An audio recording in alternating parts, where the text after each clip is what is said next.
para a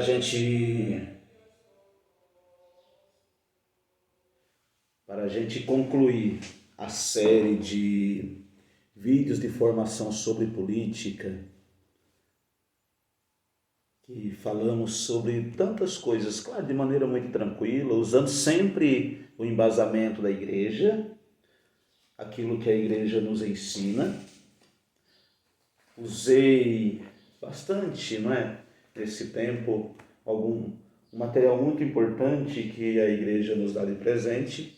Por exemplo, usei esse documento do Santo Padre o Papa, a Fratelli Tutti, sobre a fraternidade e a amizade social, que, preciso repetir, o capítulo 5º fala só sobre as questões políticas. Também usei esse material que a nossa diocese disponibilizou e fez vários vídeos muito importantes. Os nossos jovens aqui da nossa diocese, da rede de comunicação da nossa diocese, trabalhou muito sobre os temas. Também usei a mensagem por ocasião das eleições municipais 2020 da CNBB, porque é importante que a gente esteja embasado naquilo que a gente está dizendo. Não estou falando nada fora da igreja, estou apenas dizendo aquilo que a igreja pensa para a formação de consciência e formação de uma sociedade cada vez mais justa e igualitária. Por isso a importância da gente pensar a política, não é? Nós somos a igreja apartidária, nós não temos partido. Quero dizer com muita tranquilidade, nós não somos da esquerda, nós não somos da direita, nós não somos do centro. A igreja é de Jesus Cristo e do seu Evangelho. E sendo a igreja de Jesus Cristo e do seu Evangelho, ela não pode ficar alheia a não formar uma consciência e uma consciência sã dos seus fiéis.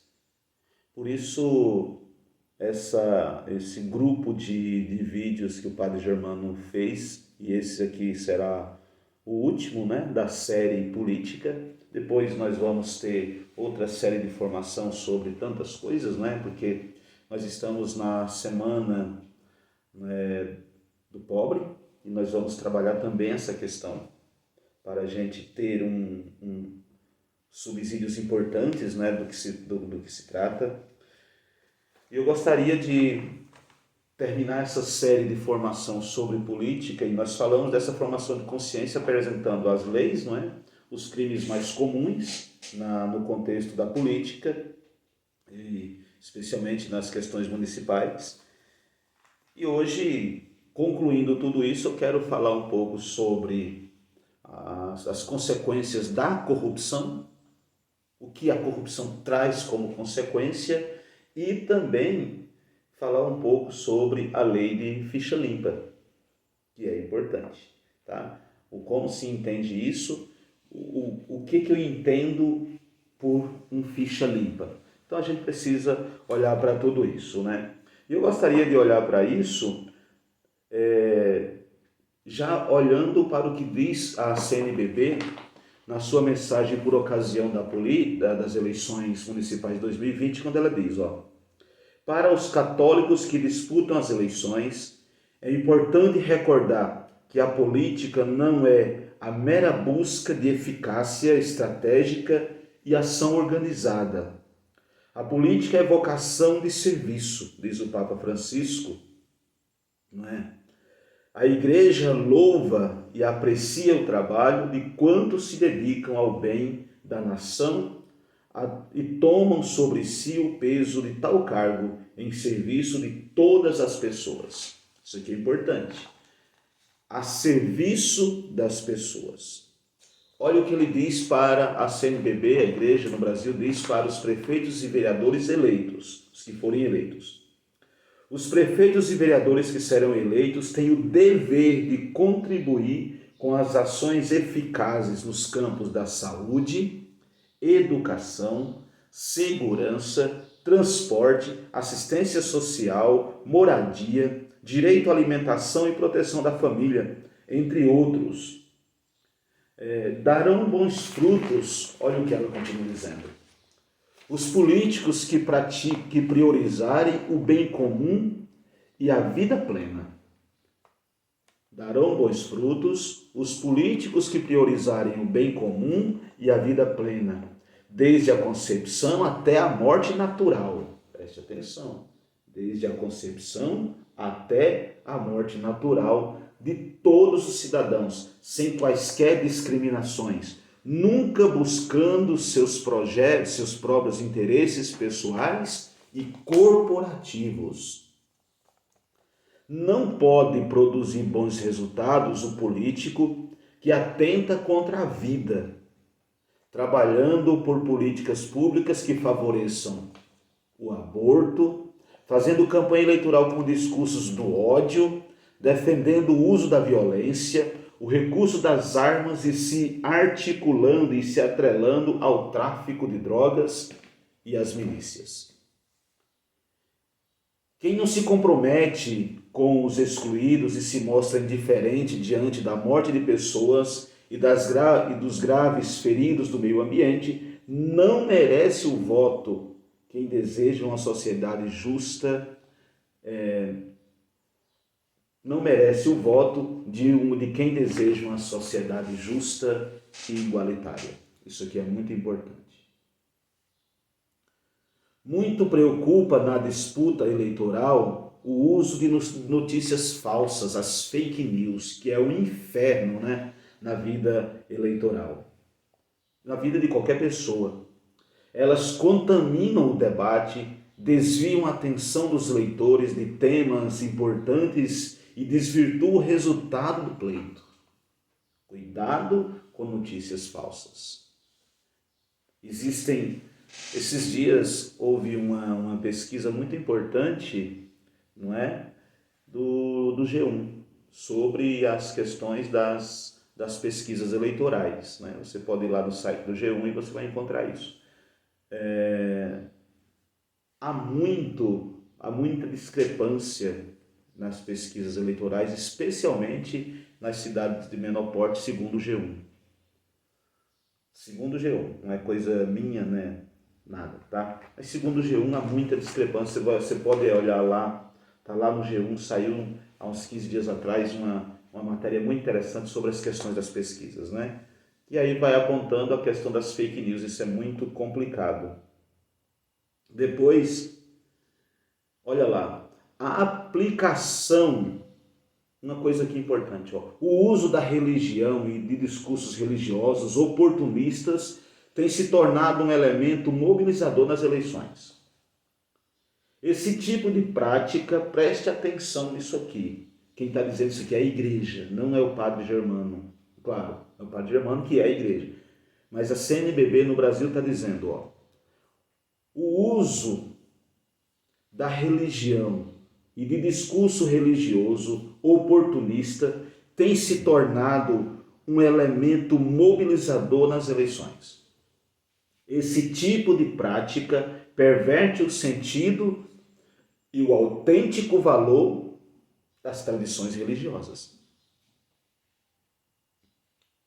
Serve apenas a interesses particulares e de grupos políticos.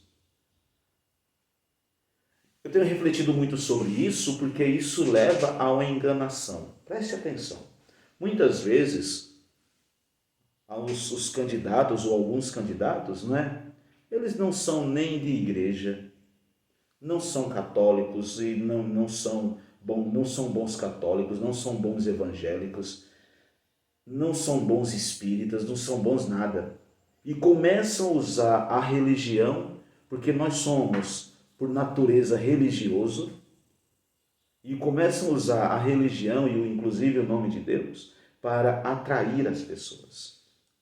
A igreja está dizendo para nós, Esse tipo de prática perverte o sentido autêntico do valor das tradições religiosas e serve apenas a interesses particulares e corporativos, né? E depois tem uma outra coisa importante, e eu termino essa parte aqui, quando ele diz, olha, para a gente entrar na questão desse vídeo aqui, que é importante para nós, quando ele diz para nós assim, olha, a aplicação da lei de ficha limpa e da compra de votos, conquistada com efetiva participação da igreja, veja, quando começou essa mobilização popular, a igreja ela conseguiu, junto com outros organismos, mais de 1.600.000 assinaturas. Com esse número, a partir de 1 milhão, né? A partir de 1 milhão, o Congresso pode votar, que são medidas, né, do campo popular. Ela pode virar lei, foi o que aconteceu com a lei de ficha limpa. Mais de 1.600.000 assinaturas pedindo, não é, que readequasse a lei, né, eleitoral. Ali, depois nós vamos tratar dela, a lei eleitoral. Então a igreja teve uma participação efetiva aqui. Nós somos um organismo, uma instituição preocupada com o bem comum. Nós não somos uma instituição preocupada com partido político. Nós somos uma instituição preocupada com a pessoa humana, com o bem comum. E veja, essa lei é condição necessária para que a eleição seja justa e legítima. O abuso de poder econômico corrompe o processo eleitoral. A compra e venda de votos e o uso da máquina administrativa nas campanhas constituem crimes eleitorais que atentam contra a honra do eleitor e da cidadania. Os eleitores são chamados a fiscalizarem os candidatos e, constatando esses atos de corrupção, denunciarem os envolvidos ao Ministério Público e à Justiça Eleitoral. Minha gente, preste atenção. Em todos os vídeos eu tenho falado isso, nas missas eu tenho falado isso, nos nossos momentos de oração nesses dias eu tenho falado isso. E quero reiterar aqui também. Preste muita atenção, porque hoje, especialmente em cidades menores, é quando começam a acontecer grandes coisas, né? O submundo começa a agir. Então quero dizer para você que se você vir práticas como essa, denuncie ao Ministério Público. E hoje existem os meios de denúncia muito fácil. Muito fácil. Ainda mais esses tempos agora que eles estão de plantão. Então você pode denunciar ao Ministério Público se você for vítima de compra de voto. Se você vê alguém vendendo o seu voto, denuncie, porque essa prática abominável ao pleito e à sociedade, ela precisa ser combatida, e ela só vai ser combatida se eu e você formos aqueles que denunciemos. Não se esqueça, a compra e a venda de voto é crime, passível de pena, e não é uma pena tão branda assim. Então, se você pensa em vender o seu voto, que nós já discutimos isso em outros momentos, não é? Mas vou repetir, se você pensa ou foi convidado a vender o seu voto por alguém, você, eleitor, pode ser preso e condenado. O corrompido também pode ser preso e condenado. O corruptor, da mesma forma. Mas para não chegar a isso, o que nós eleitores temos de fazer é não votar em pessoas assim. seja ele para o cargo majoritário, seja ele para o cargo legislativo. Qualquer pessoa.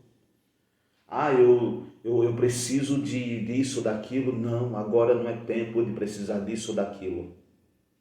Agora é tempo de votar com consciência.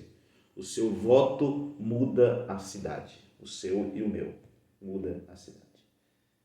Dito isto, a gente conclui esta questão da corrupção com as consequências dela. E aí que eu gostaria de falar um pouquinho quais as consequências da corrupção. Veja, as consequências da corrupção são muitas e desastrosas para a vida da nação, para a vida do município, para a vida do estado, para a vida do país. Porque ela diminui a credibilidade e o fluxo dos investimentos. Ela diminui, não tem como investir. A nossa Petrobras quase quebrou por causa da corrupção. Ela prejudica a eficácia da administração pública. Porque aquilo que era investido aqui, ele vai sendo desviado para lá. Reduz a produtividade e o investimento público. Facilita as atividades do crime organizado. Qual a diferença entre um traficante de drogas e um corrupto? Nenhuma. Digo sem medo de errar. Tá? Desestimula o investimento privado. Como é que eu vou investir naquele município se o investimento, a fama dos gestores daquele município é uma fama de corrupção? Se quem sempre vai ganhar as licitações é aquela empresa, que normalmente é a empresa da família. Empresa de fachada, usando pessoas, né? Olha lá, aumenta muito o custo operacional do país. As coisas começam a ficar caras porque o investimento que era para ser 100, ele vai ser 50, porque a outra parte ela vai para as propinas, não é? Afeta negativamente a competitividade do país ao elevar o custo do investimento. Se o investimento era para ser maior, como esse país não tem esse ou aquele, né? O país não tem muita legitimidade, a corrupção, por isso que ela tem que ser banida. A corrupção, minha gente, ela tem que ser banida. Ela não pode existir. E nós temos a possibilidade de fazê-la amanhã. Amanhã é o dia que você e eu temos a possibilidade de dar um passo importante no banimento da corrupção. Ela gera perca de arrecadação, né? Perda de arrecadação tributária. Você acha que o corrupto paga imposto? Mas só nega. Ela mina os esforços para produzir desenvolvimento econômico e social. Por que eu vou investir? Diminui a efetividade do gasto social. Aquilo que era para ser investido na desigualdade social já era, né? Porque ela tem outro caminho. Aumenta os índices de condições de pobreza. Tanto mais o país tem índices de corrupto alto, mas a pobreza, de corrupção, né, alta, mas a pobreza também é alta. Quando isso diminui, a pobreza diminui também. E, claro, aumenta a desigualdade social. Por isso, o poder público atual conta com uma arma para coibir a prática de corrupção através da Lei Federal 12.846, de 1º de agosto de 2013, também conhecida como Lei Anticorrupção Empresarial. E ela existe, né? Esta Lei Anticorrupção Empresarial. Olha que coisa. No Brasil teve alguns avanços nesse sentido, sobre as penas, as leis criadas contra a corrupção. O problema, minha gente, é que ainda muitos de nós desconhecemos essas questões, não é? E nós vamos tanto mais aprofundando o nosso conhecimento do tema, e aí sim a gente vai, como nós vamos conhecendo o tema, a gente vai tirando algumas realidades, algumas pessoas, não é, do meio. E como é que eu vou tirar pessoas do meio? Não votando nelas. Você tira a pessoa do meio da corrupção não votando nelas. Padre, como é que eu sei que ela é corrupta? Ah, a gente sabe, tem nos meios, né? Já falei em outros momentos. Investiga a vida dela. Investiga. Vai lá, você não pode votar às cegas. Não é? Isso aqui não é competição do The Voice. Às cegas. Não, é às vistas, meu bem. É às vistas, você tem que investigar. A eleição não é para ser uma competição às cegas. Muitas vezes nós, eleitores, ficamos cegos porque apaixonados ficamos cegos. E nós precisamos votar não com paixão, preste atenção. Eleitor não vota com paixão, eleitor vota com razão, com consciência. A paixão nos leva ao engano e ao erro. A paixão, no campo da política, nos leva ao engano e ao erro. Na política, você vota com razão.